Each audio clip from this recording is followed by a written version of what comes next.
Ya çok ilginç bir paylaşım. Nasrallah İran değil. Hamaney'in kendi sayfası o, doğru. Onu buraya bir verir misin? Ben o paylaşımı bir yorumlamak istiyorum ya. Arkadaşlarım, İran'daki arkadaşlarımdan geldi cevap. Verdi, çok teşekkür ediyorum. Evet, doğru diye haber geldi. Doğru diyor, evet. aynen, bana da doğru dedi.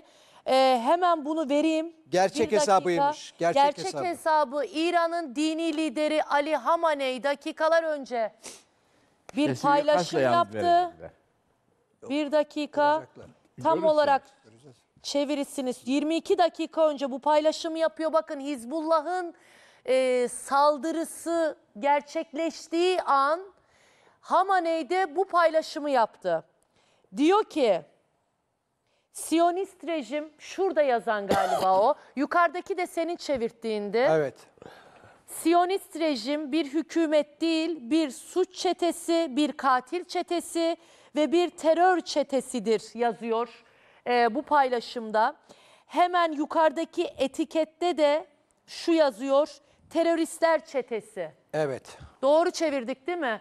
Evet, Teröristler bendeki çetesi. bana da gelen Şimdi, bilgi aynı. Şunu bir yorumlayalım. İsmet abi, bir gelir misin? Bu paylaşımı bir yorumlamak lazım. Evet, bir saniye. Şimdi Filistinlerden bir haber Orada geldi. oturanlar kim?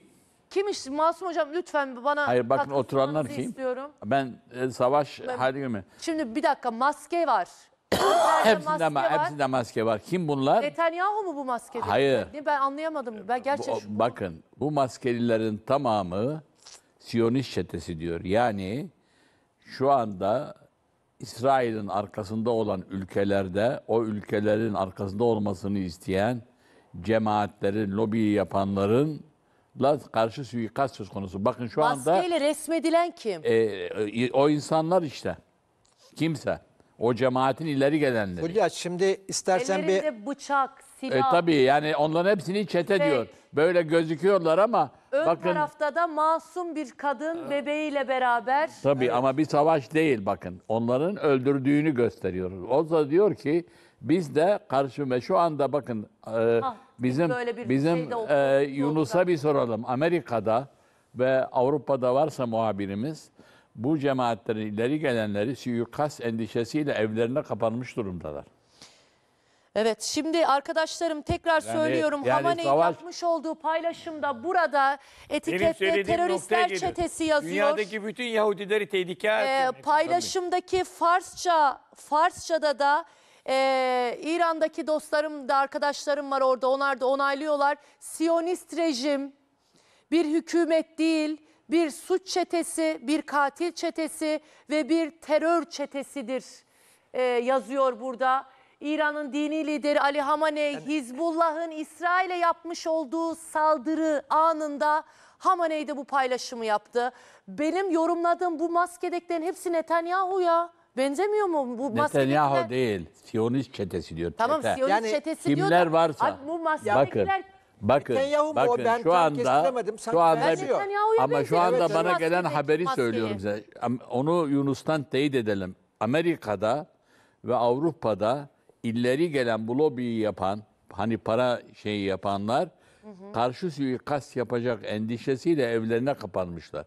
Yani bu nedir biliyor musunuz? Biz savaşmayız ama bu çeteyle onların diliyle yanıt veririz. Tamam da bir şey söyleyeceğim. Ben o zaman Hamaney'in çok alışıldık bir özelliği değildir böyle ya. Gecenin bir saati paylaşım yapmak falan. Şimdi bir mesaj var. Şunu söylemek mecbur. Bu gece İran bir saldırı mı düzenleyecek İsrail'e? Hiçbir saldırı yapmayacak. Siyonist İran rejim, saldırmayacak.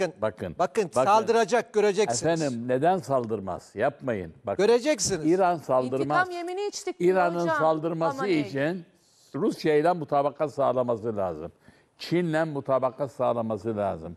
Bu konuda saldırdığı zaman onlar da otomatikman savaşa girmiş oluyorlar. 13 Nisan'daki saldırıyı nasıl yaptılar? 300 tane füze attılar İsrail'e. Efendim, füzeyi atan İran mı? Öyküsü değil. geldi şimdi. İran kendi toprağından ateşledi. Şeyin de füzelerini veren İsrail'e Amerika. Yani Amerika'ya mı savaş açıyor? Bakın. Aslında biraz da onlar açıyor. Efendim, bakın, İsrail üzerinden o. Bakın, ille savaş tutmayın. Ama benzer şekilde suikastlarla alacak endişesi var şu anda dünya kamuoyunda. Bakın. yani ben bunu baktığım Yani- zaman Şimdi bak ben Sayın buna Bakan şunu söylüyor. Lübnan saldırısının Topyekün bir harbe nedeni girmez diyor. geldi. efendim Aynı şekilde suikastler yapacak. Bir Gayri saniye, akıllı. bir saniye. Evet, bir dakika. İsmet Lübnan- abi şöyle alayım bir seni. Lübnan saldırısıyla ilgili Detay mı geldi? detay geldi. Evet. Onlarca Katyusha roketi Ha, Katyusha. Ben ne Metsofa dedim? isimli Aha. işgal Ellerinde yerine atıldı çok var diyorlar. Hizbullah'ın. Metsofa isimli işgal yerine. Bunları beklenen yanıt değil diyor. Bu akşam İsrail Lübnan'daki Şama köyüne düzenlediği saldırıya karşılık olarak verildi diyor. Köyde birkaç insan şehit Bak edildi ve Hizbullah yaralandı diyor. dedim ya sen bir girizgahtı bu. Girizgah diyor onun için. ama Hizbullah, Hizbullah- bakın Hizbullah'la Taktiği öyle. Yani- İran'ı karıştırmayın devlet olarak. Ya tamam Devletler karıştırmıyoruz. hukukunda Sadece tamam. manidar. Şimdi Hamaney'in paylaşımı Efendim, aynı, ne fark aynı eder? dakika Ne fark bir eder? karşılık Bizim veriyor yani, Cumhurbaşkanımız bir da her paylaşım gün yapıyor. Sayın her Bakanım, gün bir şekilde şöyle hitap ediyor. bir şekilde Daha erken diyor. Soykırımcısın diyor. Mesela Bakanım. esas saldırı için daha erken diyor. Hizbullah mı diyor bunu? Yani Ya o cenahlara yakın isimler. Tabii canım. Yani Sadece tabii bir girizgahtı. Daha Yani devamı gelecek daha deniliyor erken yani. diyor. Ama Peki. Hizbullah bakın ben yine söylüyorum. Yorumlarımızı yaparken Hizbullah'ın saldırısıyla İran saldırdığı anda savaş çıkmış olacak. Savaş zaten İsrail'in yapmak istediği İran'ı savaşa çekmek. İran da savaşa girecekse Rusya ile mutabakat sağlamadıkça, Çin'le mutabakat sağlamadıkça girmez. Sayın Çünkü Bakanım, tek ben- başına kalır. Bakın tek başına kalır. Tek başına kalır. Bunlar böyle kolay değil savaşmak. Devleti savaşı ama ne yapacak? Sen benim buramda casusların var değil mi? Öldürüyorsun. Ben de sana suikastla yanıt veririm. Ya, suikast yapması zordur şu anda İran'ın. O nedenle vuracak. Savaş mı yapacak? Bakın vuracak. Bakın Nasrallah bunu söyledi zaten. Nasrallah İran Yok, değil. Ya başka bir şey söylüyor Yani Sayın Bakanım. sınırlı Nasrallah'ın yani, söylediği şu. Sayın Bakanım. İran'la diyor bu konuda diyor bu hareket bizim diyor onurumuzu kırmıştır. İran'la beraber diyor. İran'la beraber. Sizin dediğiniz İran'la beraber diyor buna diyor bir karşılık verilecektir. Eş zamanlı ortak karşılık diyor. Eğer diyor bunun devamı konusunda diyor İsrail'in tavrı belirleyecektir diyor. Yani İran biz böyle bir şey yaparsa ilk haber vereceklerden birisi kimdir biliyor musunuz?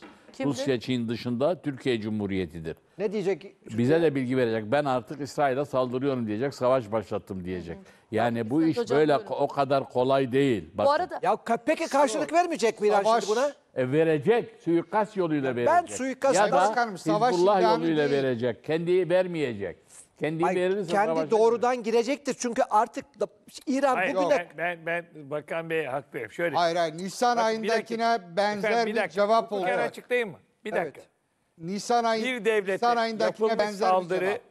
buradaki ancak ona buradaki saldırının mahiyeti itibariyle bakıldığında herhangi bir İran vatandaşı öldü mü? Hayır. Sadece onun egemenlik hakkını ihlal etti. Bir dakika. Ben dinleyeyim, Evet. anlatayım. Bu ona misilleme hakkını verir. Yani onun da topraklarında misliyle mukabele yapar. Ama burada bir orantı olması gerekiyor. Demin ne örnek verdim? Ben de çıkarırım yer altından atom bombumu Tel Aviv'e atarım değil demek bu. Veya bir topyekün savaş hakkı vermez. Meşru müdafaa hakkını bahsediyor. Meşru müdafaa hakkı nedir? Sizin yaşam hakkınıza karşı bir karşılık vermek. Şimdi bu Declaration of War dediğimiz Lahey ve Cenevre sözleşmelerindeki bir harp ilanı değil İran'ın söyledi. Karşılık vereceğiz diyor. Ama şunu söylüyor. Bakın aynısını söylüyor Messi. Diyor ki bak neyle karşılık vereceğiz? İran makamları söylüyor bunu. Misilleme en uygun ve zamanda şekilde doğrudan ve ağır bir ceza veya tamam. dolaylı saldırganı dediğimiz bu. terör faaliyetleri bak. Sabotaj ve meşru müdafaa hakkını kullanacağız. Siyonist işgalci rejime karşı. Bunu ben 51. söylemem. madde diyor. 51. madde içinde BM'ye başvurdu. Ama bu topyekün harp demek değil. Hayır biz topyekun harp demiyoruz zaten.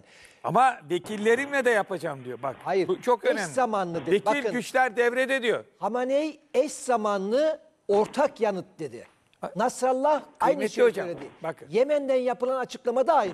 Bakın ben de diyorum ki size bir noktadan ateş edilmeyecek. Evet. Farklı nokta. İsrail de bunu istiyor zaten. Diyor ki tüm senaryolara hazırlıklıyız. Karşılık vereceğiz. Ondan sonra ve bu saldırıda tüm taraflardan tehdit aldık. Kimi kaşıyor? Tahran, Bağdat, Şam, Beyrut, Sudan. Artı Yemen. 7 yerden taarruz bekliyor. Kim karşılık vermiyor? Ürdün. Sesi çıktı mı? Yok. Mısır çıktı mı? Yok. Suud var mı? Yok. Peki Birleşik Arap Emirlikleri çıt yok. Şimdi burada bir şey var.